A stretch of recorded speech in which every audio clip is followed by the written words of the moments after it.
इनके बीच में ये युद्ध हमेशा चलता है। देखो, हमारे स्वभाव में जो सद्गुण है वो देवता है और जो दुर्गुण है वो दैत्य है। और ये युद्ध प्रतिपल चल रहा है। जिस समय स्वभाव पर काम, क्रोध, लोभ, मोह, मत्सर, अहंकार ये अपना प्रभाव डाल दें तो समझ लेना कि अब दैत्य जीत गए। और जब स्वभाव के ऊपर दया, क्षमा, कृपा, शिष्टता, विनम्रता, सौजन्यता, परोपकार की भावना ये प्रभाव डालते तो समझ लेना देवता जीत गए। ये युद्ध चला ही करता, सबके भीतर चलता। वैसे प्रसंग था जब देवता पराजित हो गए दैत्यों से, तो दैत्यों ने देवताओं का सब छीन लिया। मैं एक आज नई बात, जब कभी कोई किसी का कोई कुछ छीन ले, अपहरण कर ले, जबरदस्ती ले ले, तो समझ लेना कि छीनने वाले में जो प्रवृत्ति है वो दैत्य की प्रवृत्ति। देवता भटकने लगे। भटकते भटकते इनका एक ही आश्रय ये ब्रह्मा जी की शरण है। ब्रह्मा जी ने भगवान की स्तुति की। परमात्मा की शक्ति ने देवताओं से कहा कि तुम्हारा समय अच्छा नहीं है, इसलिए तुम चुपचाप बैठो, और जब समय अनुकूल न हो तो हमें कोई नया काम नहीं करना चाहिए और हमें मौन हो जाना चाहिए। रहीमन चुप होए बैठिए, देख दिनन को।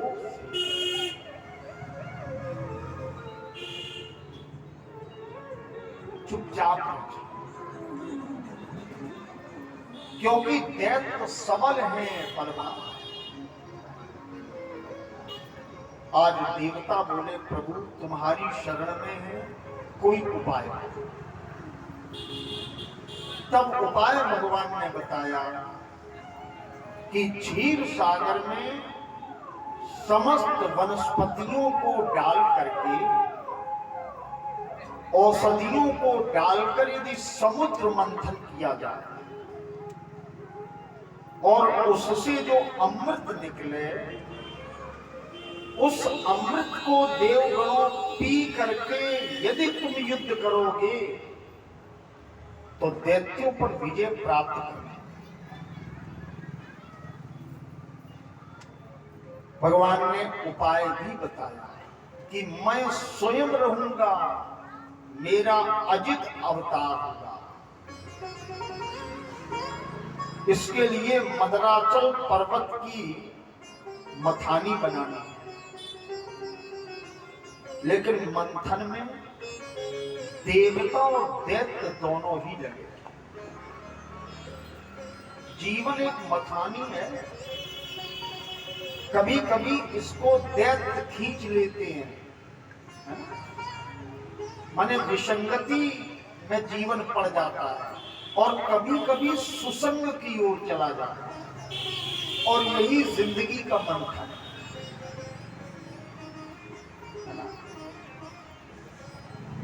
तो कहा दोनों ही मंथन करें। देवता बोले कि दैत्यों से ही तो हमारा विवाह है, अकेले महाराज मंथन करेंगे? भगवान बोले नहीं। बोले शत्रु से भी महत्वपूर्ण कार्य करने के लिए समझौता कर लेना चाहिए। अर्योपि संधिम कार्य, शत्रु भले ही हो लेकिन भगवान के काम के लिए, धर्म की चर्चा के लिए, महत्वपूर्ण कर्म करने के लिए हमें शत्रु से भी समझौता कर लेना चाहिए। तुम चले जाना, वासुकी नाग की रस्सी बनाना। देवता बोले महाराज न तैयार हुआ तो कहा लालच देना तो तैयार हो जा। भाई दुनिया में ऐसा कौन है जो अमृत न पीना चाहे? तैयार हो। परीक्षित जी देवता चलिए और दैत्यों के पास आए।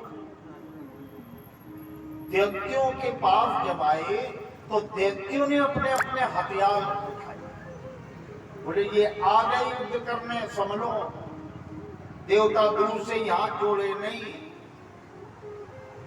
अब युद्ध नहीं करेंगे, क्योंकि अब हम समझदार हो गए। हमारे और आपके पिता एक ही है, माताएं अलग अलग, और अभी तक जो लड़े सो लड़े, लेकिन अब भाई भाई नहीं लड़ेंगे। समुद्र मंथन करेंगे और उसमें जो अमृत मिलेगा उसको हम और आप मिलकर के पिएंगे। अमृत की इच्छा जागृत हुई दैत्यों में, दैत्य तैयार है। अब वासुकी नाग की रस्सी बनाई गई तो देवता और दैत्य दोनों ही खड़े। अब भगवान ने देवताओं को संकेत किया और वासुकी नाग का फन पकड़ लिया। दैत्य बोले हर काम जब होता है तो उसके पहले परामर्श होता है, मंत्रणा होती है, लेकिन आपने फन क्यों पकड़ा?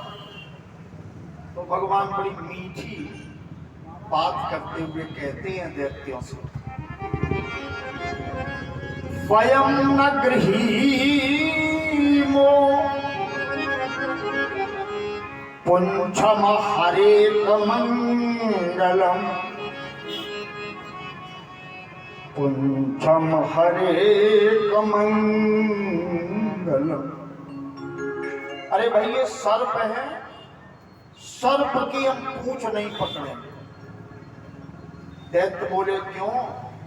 तो भगवान कहते हैं सर्प की पूंछ अमंगलकारी होती है, अच्छे लोग नहीं पकड़ते। दैत्य बोले तो समुद्र मंथन कैंसिल, पूंछ हम भी नहीं पकड़ेंगे। अब भगवान बार बार विनम्रता से कहते हैं दैत्य उतनी ही जिद करते चलेगा,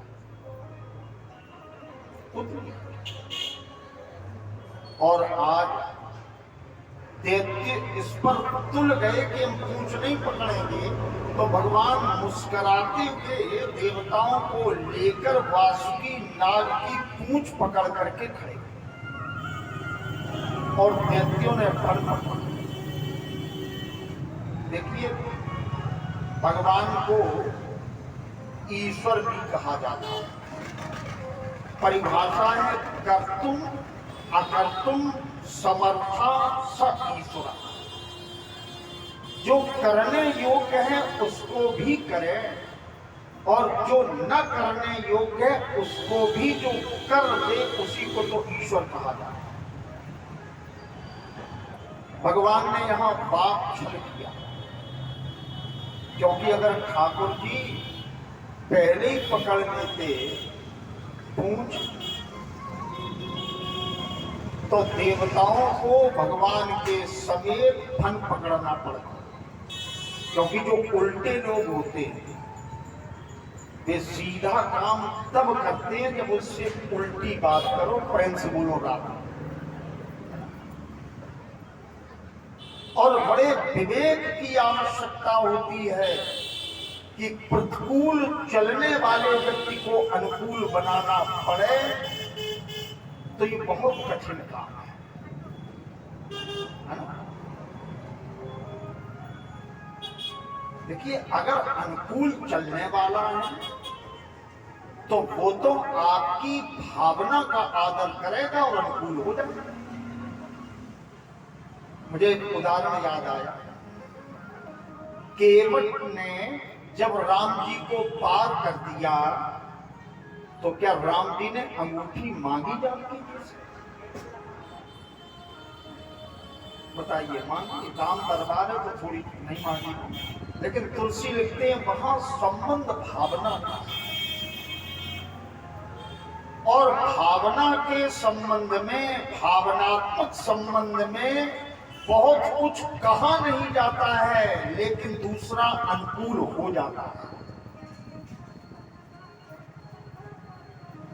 जहां संबंध भावना का, तुलसी लिखते हैं पिय हिय की सिय जानन,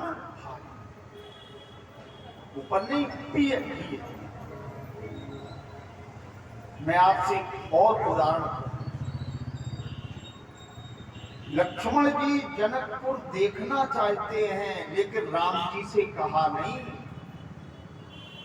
लेकिन तुलसी कहते राम अनुज मन की गति जाना। और जो कई बार निवेदन करने के बाद भी आपके प्रतिकूल ही बना रहे, समझ लीजिए कहीं न कहीं वो बुद्धि का प्रयोग कर रहा है और उसकी भावना आपके प्रति कहीं भी समर्पित नहीं है, भावनात्मक जुड़ाव नहीं है। मैं आपको संकेत दूं देवताओं का और दैत्यों का, देखो जीवन पर भी घटाइए, अपनी जिंदगी को भी जांचिए और कथा भी सुनिए। देवताओं का और दैत्यों का संबंध भावनात्मक नहीं है, वो अलग विषय है कि अमृत पीने के कारण आज दोनों में संधि हो गई है।